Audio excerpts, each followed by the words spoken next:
Hello po mga kababayan, kamusta po kayong lahat? And once again, welcome back to another episode of Simply Talkies Vlog. Mga kababayan at kaibigan, ang pag-uusapan natin today is tungkol po sa The Battle of the Beaches. Hindi po tungkol sa Department of Tourism. Pasensya naman kung mali yung pronunciation ko ha. Yung tinatawag kong Battle of Beaches, yung mga biatch. Yung mga supladingding. Beach nga you bitch. B-I-T-C-H. Yan, hindi po yung dagat o yung pinagsuisipingan nyo. The Battle of Beaches. Para hindi tayo maano ni YouTube, no? Bakit? Ano na naman yan, Pidol? Di ba sabi ko sa inyo, no? Meron ako tinatawag na The Charles Angels. Saka yung grupo na nasa empty trash bin. Ngayon, yung isa po doon sa empty trash bin, bumalik sa kagrupo nilang Charles Angels. Sino yan? Ayan, no?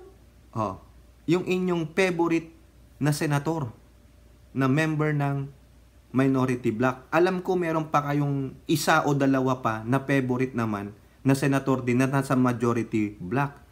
Yung you look wonderful tonight. Saka yung si Mr. Clean. Di ba? Yun yung mga yun eh. Yung mga walang Isama na rin ba natin sila sa grupo ng empty trash bin? Yung dalawa na yun, si Mr. Wonderful Tonight, saka si Mr. Clean. Sino ang kaaway ngayon ni Hontivirus? Sino pa ang kalaban ng virus? Di ba yung antivirus? Ito, yung isang biatch. Biatch versus biatch. Round 2. Di ba? Kasi may round 1 na eh. Di ba? Yung sa patutsadahan nila. No? Ang huling-huli, yung patutsada ni BP Sara Duterte, aka the antivirus. Ang kulit mo to kasi hindi po kasi may bago po kasi. 'Di ba sinabi ni antivirus na I don't have respect for them. Ayun. Tapos may video pa siya na kompi. Yung tinawag niyang dinosaur. Di po ba? Si antivirus, kalaban si virus at si dinosaur. Mabuti na lang si Wonderful Tonight at si Mr. Clean. Hindi katulad nitong dalawang nasa empty trash bin. No? Ngayon, si virus lumalaban. Sabi niya may variants ako. Akala mo, hindi ako nag-mutate? Di ba ang virus nag-mutate yan? Di ba tulad na lang tingnan yung yung latest na sakit ngayon, yung COVID-19, di ba may mga variants na nga. Ganon din sa mga viruses, sa bacteria, whatever. Tanong nyo pa dyan yung mga microbiologists, yung mga chemists, ganyan. Chemists, dumidepende. Ay, iba po pala yun. Chemist. Ano trabaho mo? Chemist ako. Ganun ba? Chemist, nakadepende. Ikaw, ano trabaho mo? CPA. Ay, wow. Certified? Oo. Certified counting post around. Tagabilang ng proste. Tambay pala. Ikaw. Virologist. Uy, sa mga virus ka? Hindi, yung tumador ako eh. Virologist. Tumador pala ako. Ayun ang trabaho. Ang kulit mo to, okay, hindi. Para naman matuwa tayo, hindi yung palagi. Naha-high blood kasi ako. Pag binira natin ng binira, tulad nung kay Robin, nabira na ng nabira, no? Pasensya naman, Robin, no? Ikaw, Mr. WT. Buti na lang, di ko nidagdagan ng F. Mr. WT. Ano yun? Wonderful Tonight. Lagyan ko ng F. What the fuck? Di ba may kangan ng ganyan? May awit na ganun eh. What the F? Nako, matatawa na naman ito si Caitlyn. Hello Caitlyn, where are you now? Parang sa movie nung bata ako eh. Where are you now? Sino bang kumanta nun? Nazareth? I forgot. Ali Buga, sino ba kumanta nun? Yung sa Choice. Choice Cinema dyan, doon saan tayo galing. Di ba? Nanonood ka ba doon, Ali Bugha? Doon sa Choice Cheater. Double feature show. Pag yung ano na, natapos yung isa, may aawit. Nazareth ba yun? Where are you now? Tapos may surot. Kaagatin yung puwet mo. O eto po, bumalik po, no? Nang sagot si Senator Risa Hontiveros, yung ating virus, no? Hontiveros calls out Sara Duterte on confidential funds. Mas marami ka pang patutsada kaysa sa paliwanag. Boom! Nako, bunyong-bunyi. Bunyong-bunyi yung mga anti-Sara. No? Ayaw nila kay antivirus. Mas gusto nila kay virus. Ayaw ko sa Duterte. Mga PI ang mga yan. Sila ang dahilan bakit namatay ang maraming Pilipino. Lahat sila. Like father, like daughter. Lahat na lang sinabi. Sige, nagbubunyi po yung mga anti-Duterte. Kasi sumagot si Hontiveros o therefore, kakampi nila si Hontiveros. Tama po ba? Correct me if I'm wrong. Ano? Nang aasar lang tayo sa inyo. Kasi kayo basta ako, unity team ha. Marcos, Duterte. Pero hindi po ako blind unit teamers. Kung may mali ang Pangulong Bongbong o sa gabinete niya, tinitira ko nga yung DOTR O, di pa? Tinira ko yan. Yung MIA, tinitira ko mga DOTR. Palpak O, pag si Sara nagkamali, yung team niya, titirahin natin. O, di ba?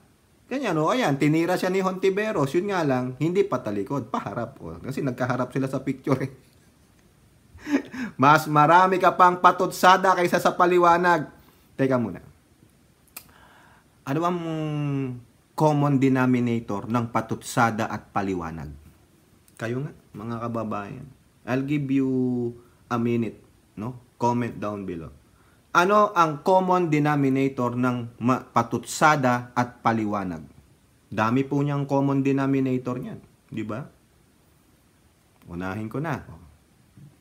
Patutsada, paliwanag. O, yung pa. Common denominator yung magkatulad.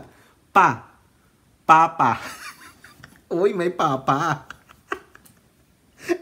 Uy, ay Chang, may papa ka na. Ganun. Parang si Lulu. Lulu, may papa ka. O si Mami B. Mami B, may papa ka. Caitlyn, may papa ka. O kaya si Ali Bugha. Ali Bugha, baka naman may papa ka dyan. Ako po, merong papa. Uy, Papa Ketchup. Ang kulit ng vlog na ito. Lahat nabanggit na yung mga common friends, di ba? O ito tuloy natin, di ba? Common denominator. Papa. Papa tutsada, papaliwanag. O, di ba? Ano pa? Tokis lang yan. Di ba, patutsada o puro ka daldal. Paliwanag o magdaldal ka. Di ba? Kayo talaga, di ba, Mami B Smart? O, di ba? Okay, ito po. Serious na serious. Okay, serious na po ito, serious. It's all about transparency and accountability. O, yan po yung sinasabi ni Senator Risa Hontiveros. Ano po yung transparency? Lagi nating naririnig yan. O, ito po, no?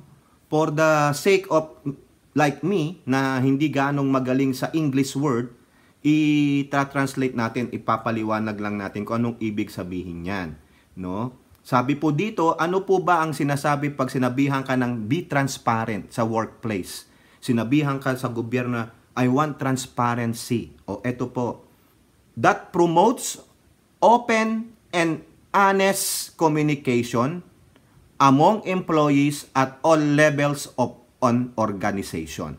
So meaning, kailangan daw maging open, bukas ka, at ano ba yung Tagalog ng honest? Honest.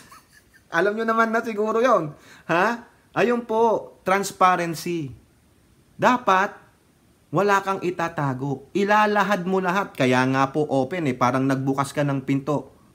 Come, I'm open. Come to Papa. Ganon. Oh, open mo daw.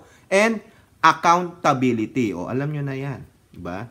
Senator Risa Hontiveros has challenged the Vice President to come clean about the confidential funds of her office. May question naman ako. Ano bang gusto mong ipagawa, Hontiveros, sa OBP? To come clean and be accountable? I believe they already did that. Now, the very question is, for you, is what is hard to understand what is the meaning of confidential? Ako, titirahin nyo ako dito, mga kababayan. Pasensya naman sa mga haters ng Duterte.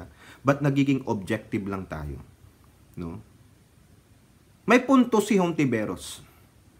Be transparent and accountable. I-report mo yan. Ano ginawa ng OBP? Ni-report sa COA. Now, it's up to you guys to ask COA to release it. What is your mandate? O what is the security level of yours as a senator or as a congressman to look on that document that is considered confidential? Correct nyo ako dito, mga kababayan. For example, ito po sa mga meron experience sa military, those who are in the military before, who serve in the military or in any uniformed personnel. If you have seen a folder that it says top secret, confidential, it is sealed, what you gonna do? Two things. You either open it or don't open it. If you will open it, meaning you have the authority to open it. If you're not allowed to open it, meaning you do not have the authority or you don't have a security clearance to open it. It's the same thing with confidential. When I said confidential, it is just a need-to-know basis. There are certain people that can only be yung pwedeng mapagbigyan ng confidential information. If that is your very argument na maging open and transparent, then therefore, define it in the circular number. That COA have to publicly, make it public ang any confidential expenses. Kaya nga tinawag na confidential Correct me, no? Siguro you will chastise me, papasukan na naman tayo dito ng mga ulalong, mga walang magawa sa buhay, na yung talagang ating mga stalker, shout out sa ating stalker. No, gawa pa kayo ng mga ninja ninyo. Pareho lang naman kayo mapupunta sa empty trash bin. Di po ba? Sa akin, ang inaano ko dito is, define first, what do you understand with the confidential? Ako sumusunod lang ako sa naano ko sa aking pagkakaalam Pag sinabing confidential, confidential.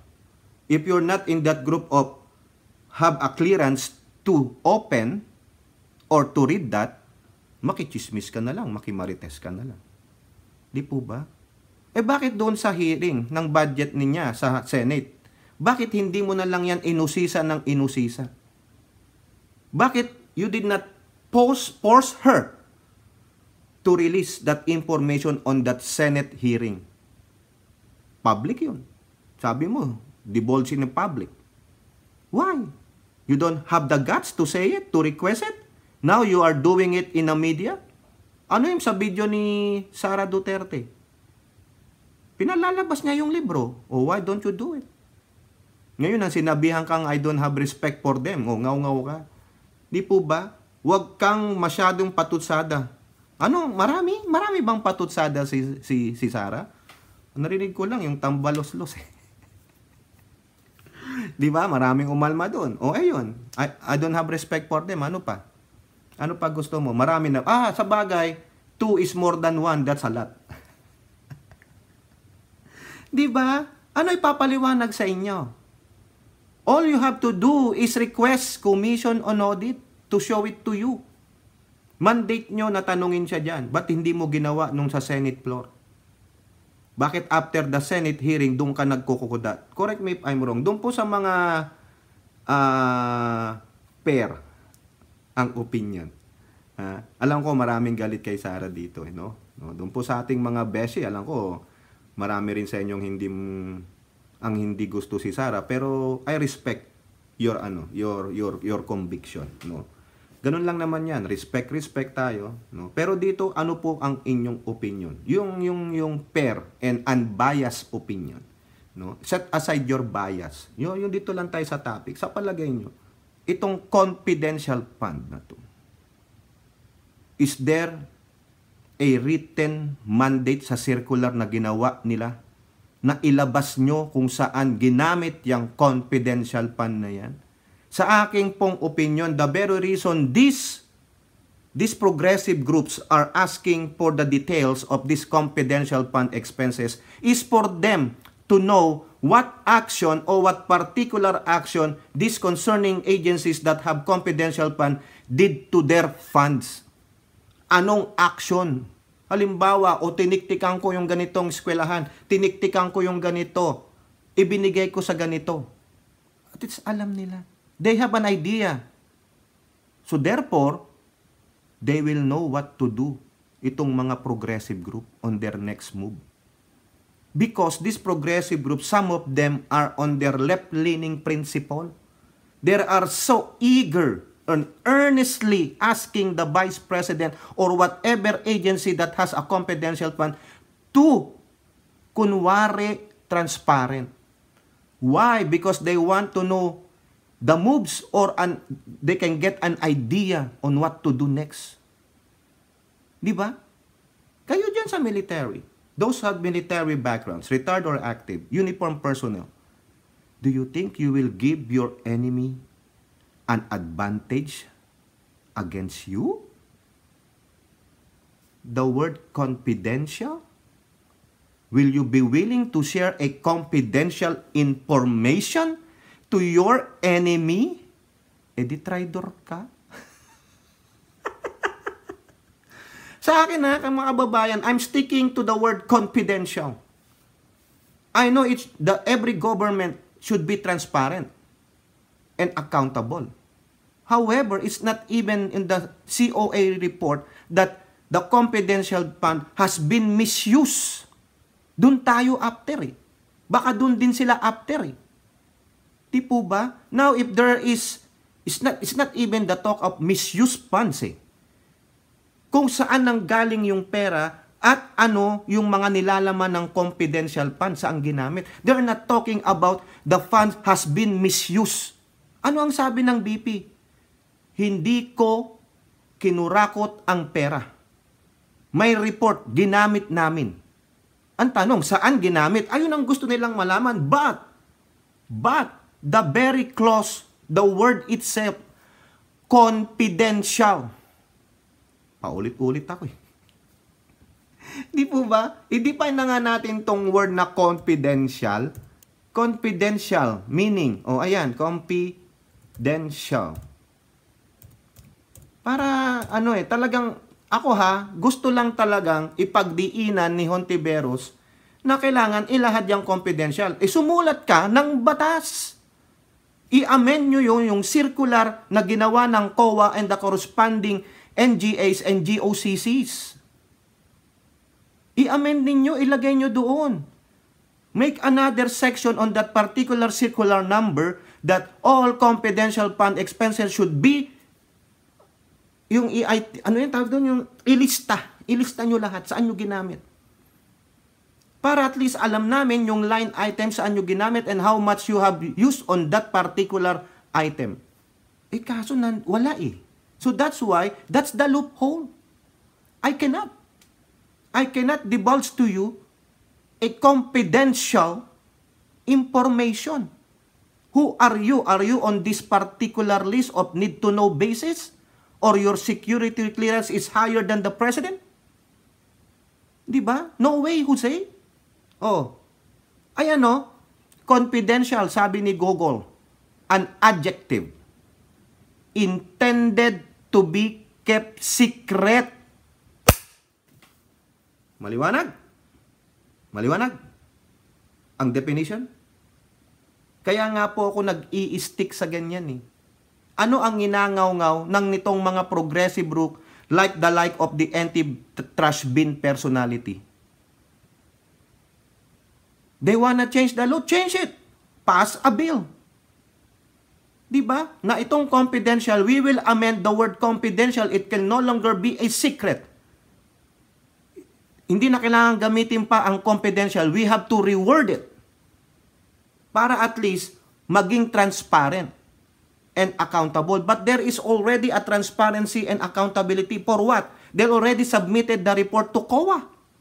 Pero ang nakita nyo lang is, how did she get this 125 million confidential fund? You're not even asking the totality of the transferred money na sinasabi ninyo.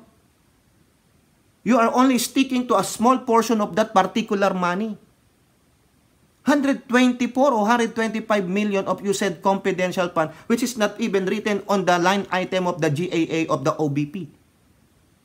Ang total amount na binigay ng DBM on that 6 months ng 2022 is 221.424 million pesos.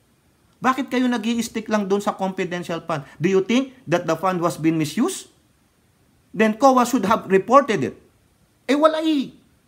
Dahil alam ng COA yung ginawa nilang circular number. Ang gisahin din ninyo ay ang COA. Dahil sila ang naglabas ng circular number. That's why the Senate President is proposing to amend the confidential intelligence fund. Kaya tama si Vice President dun sa kanyang video na, Kompi, inibigay na namin sa COA. Oh, ba't di kayo manghingi sa COA? Is it hard enough? Are you that lazy enough? You want mismo si BP ang luluhod sa inyo? Ito na yung confidential report namin. FU, di ba? Ito pang sabi niya ni Virus. Hindi ko hinihingi respeto mo, BP Sara. Ang hinihingi ko sa iyo at ng taong bayan ay accountability. Hoy, wag mo akong idamay sa taong bayan. Gamit na gamit nyo yan eh. Ikaw lang at yung mga kasama mong progressive group ang nagtatanong niyan. Di po ba? Do you think the BP is not accountable? Send her to jail kung talagang may pagkakamali. Mag-imbestiga kayo. Ba't di nyo gawin? Now, kung nagkaroon kayo ng tamang investigasyon at you come up with this, send her to jail. Dalhin nyo siya sa korte. Hindi yung korte ng media. Kaya tama lang na hindi kayo karispe-respeto. Di po ba? Kung hindi mo kayang irespeto ang katrabaho mo, irespeto mo man lang sana ang paggasta ng pera ng bayan. Sinong nagsabing ginasta niya ng walang kapararakan? Ginasta nga eh. Ano ibig mong sabihin? Irespeto mo man lang sana ang paggasta ng pera ng taong bayan? Nirespeto nga. May report sa COA. Yun ang hindi nyo naintindihan. Mahina ang inyong kokote. Di po ba? Yung naratiba mo na mas marami ka pang patutsada kaysa sa paliwanag, what does she have to explain? When it was explained already through the report submitted to COA. Ayan po, inarinig ko eh. And there is a confidential fund that you are asking, not the totality of the budget of the OBP. Hindi nyo kine-question noon sa hearing kung saan ginastos, paano ginastos, magkano ang ginastos, saan napunta ang ginastos ng opisina ng budget ng OBP. What you are really after to is the confidential or intelligence fund of that particular department. Buti sana kung yung totality, wala eh, you're just picking a slice on the pie that you wanna pick on. Yung parang meatier, tastier. Because you think confidential intelligence fund is tastier. Why? Kasi the word kept secret. You want to open up the Pandora's box but you don't have a key. Ganun po yan eh. You are trying to open a safety box that you don't know the number combination. Yung po yan. And who is holding that numbers combination?